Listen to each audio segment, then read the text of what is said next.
Hey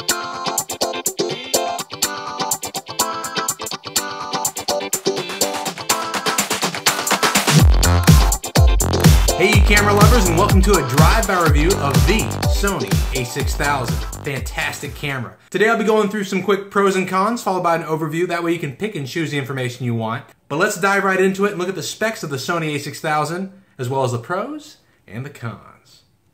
Alright, here we have the a6000 in its basic package setup, with its 16 to 50mm kit lens. Inside this guy there's a 24 megapixel sensor, and the ISO can go from 100 to 25,600 and is expandable up to twice that. Now this brings me to my first pro. If we take a look here and go into the ISO menu, you can see its max and minimum, but check it out. We've got 1/3 stop increments in the ISO. 100, 125, 160, 200. Extremely handy for those who want to finicky around with their ISO when they're taking shots. For beginners though, of course, auto ISO recommended. Alright, now boom, another pro. The Sony a6000 can also shoot in true HD, 1080p at 60 frames per second. And that right there, to me, is just essential. Combined with its autofocus, and maybe a little other gear on the outside, this guy can record some amazingly stunning videos. Considering its cost, it's just phenomenal that we're here with this type of capability in a neat little package like the Sony a6000. Alright, next up we have the hybrid autofocus system they have in here, which is just phenomenally fast, especially considering how much you're paying for this guy. So check it out. We've got distance focus through reflection in a monitor, right? And then let's just go, boom, straight to a cap. Boom, monitor, cap.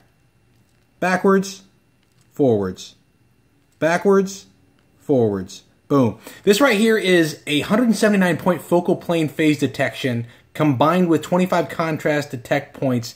It's just an extremely fast autofocus system that works exceptionally well. Now I will say this as a con just for the kit lens mostly. It's a lower cost lens. It does its job amazingly well as far as being a workhorse lens for anything really basic. But you're going to have limitations just of course because of its size and also because of its f-stop. Especially if you're someone who's looking at making videos, this is going to be a little bit more difficult, especially when you start hitting lower light settings. Not so much a knock on the a6000, that's just the kit you get when you get the basic package with the kit lens. Alright, you get up to 11 frames per second continuous shooting here. Just kind of jump on down to high mode. I mean, if you want to do sports photography, there you go. Don't have to spend $4 grand, right? We also have this 3-inch tilting LCD.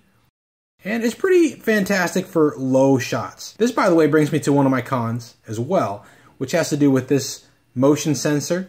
This right here senses if your eye is close to the lens and it'll switch. As you can see right now, I've got it off. This thing is insanely sensitive. If you're just waving your hand around, even going towards a button or something, if your hand is like even a couple inches away, it'll sense it, and then this will just turn off and go into the little eye viewfinder. To me, it's a little annoying, and I also found out it was draining my battery, so off it goes. But you can always turn it back on in the settings, pretty easy. Now, besides that little con, this is a very fantastic viewfinder, 100% coverage, 1.4 million dots. This is just a fantastic piece of hardware. It's got built-in Wi-Fi and NFC, but again, the Wi-Fi is another thing that continually drains the battery even when it's off, and that's something else that I turned off as well. Alright, now here's a couple cons back-to-back so we can kind of get a nice overarching view of this thing. Now, nothing major. If you can't tell already, I think this is a fantastic camera. But there are a couple things they could have improved on, they still can improve on. One of which is they don't have a 3.5mm microphone jack. So people that are doing video stuff, you know, generally are forced to either use an external mic system, or they're getting some of those microphones that adapt to here. But I don't really recommend those anyways. Also, the startup here isn't the fastest. Depending on how you use your camera, if you want a speed shot, it's just something that can get in your way. It's just a little slow. You can see it takes a little bit more than it should there, really. A couple more seconds. Also, the option to set up a specific autofocus position is just a little bit more hairy than it really needs to be. You've got these awesome auto zone options, but I don't know, it could have made that a little bit simpler to get to. Especially if you're trying to do things really quickly. And again, you know, speed for photographers sometimes is a big deal, so. But the nice thing is some of these can be fixed by firmware, although the latest 3.2 update seems to focus mostly on lens compatibility. Finally, I think the greatest pro of all kind of sums it up.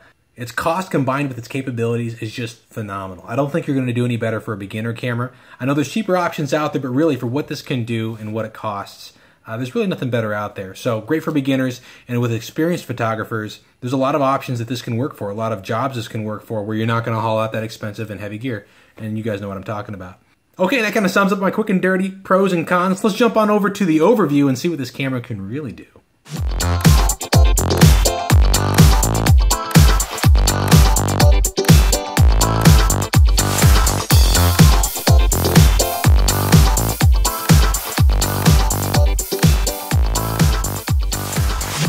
So I took a little canoe trip to show what this camera can do. It was actually a good day for lighting, nice and overcast. But as you can see, really when it comes down to nature and using this camera, you can basically point and shoot on auto settings unless you're trying to do some sort of specific special effect.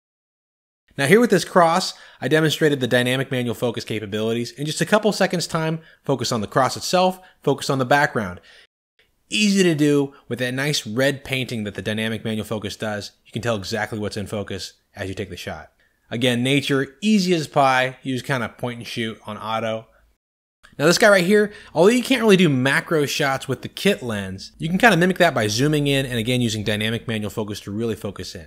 Now the zoom on this guy is actually not bad. It's something you might expect out of the specs of this lens.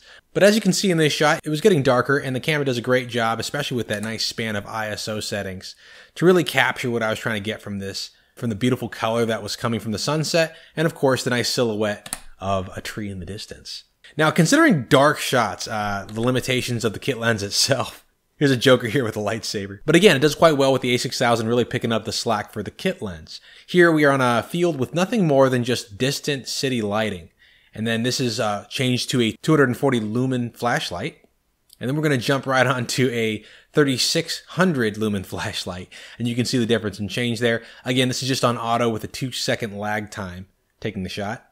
On a beautiful overcast day like it was quite easy to kind of just swing around town on my bike and take shots of various pieces of nature and environment. Although ultimately I really did feel limited by the kit lens itself. I would have really liked a little bit more zoom capability. But that in and of itself is one of the beauties of owning a camera like this, is you can buy a whole host of lenses for all sorts of things you're trying to do. Macro shots are always fun. Looking at the texture, you can just see how the detail gets picked up in that 24 megapixel sensor. And then of course the colors themselves pop. Now just keep in mind, all these are done without any post editing. I just want to show you what it picks up without any type of touch up afterwards. And now finally, just to show you the limitation with the kit lens when you're trying to record video in a low light setting. This is just a video with the same 3600 lumen light going through its 5-stage settings. You can see the difference in how much light it's actually capturing in comparison to the photo mode. Now, granted, that can be remedied with a lower f-stop lens. That's most likely what I would recommend if you're planning on doing any type of low light video work. Alright, and there you have it, the Sony a6000. I've never regretted buying it, but I have regretted at first not buying it soon enough. So if you're in the market for a camera of this caliber and it fits your price range, go pick it up, especially if you find one on sale. Man. Alright everyone, thanks for tuning in. Don't forget to like, to comment, love to hear it, and subscribe. And tune in next time to Drive.